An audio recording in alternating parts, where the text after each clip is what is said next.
Good morning friends. ఈరోజు అందరికీ happy Sunday.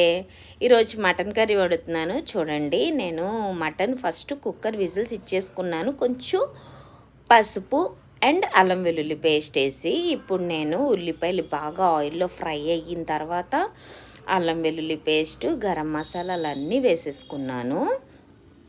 అంటే కారం, ఉప్పు, పసుపు, మటన్ మసాలా అండ్ గరం మసాలా, అవన్నీ నా మసాలాలే, నేను తయారు చేసినవి. తర్వాత మటన్ వేసేసుకోవడమే, బాగా ఫ్రై అవ్వాలి. ఇది మా అత్తమ్మ స్టైల్ కూర అనమాట. మా అత్తయ్య గారు మా పెళ్ళైన కొత్తలో ఇలా వండేవారు. నాకెందుకో ఈరోజు ఇలా ట్రై చేయాలనిపించింది, ట్రై చేశాను. మీకు కనుక నచ్చితే మీరు కూడా ట్రై చేయండి, చాలా బాగుంటుంది కర్రీ మట్టుకు. అంతేనండి, మనం కుక్కర్ విజిల్ ఇచ్చిన తర్వాత అందులో కొంచెం వాటర్ ఉంటుంది. ఆ వాటర్ వేసి కొత్తిమీర వేసి మనం కూరని బాగా దగ్గర అయ్యే వరకు ఉడికించుకోవడమే.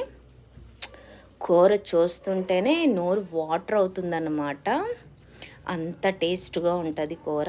సరే, మీకు ఈ షార్ట్ నచ్చితే లైక్ చేసి, షేర్ చేసి, సబ్స్క్రైబ్ చేసుకోండి. Bye friends. ఈరోజు మీ ఇంట్లో ఏ కర్రీ వండారో నాకు కామెంట్ చేయండి, సరేనా? బాయ్.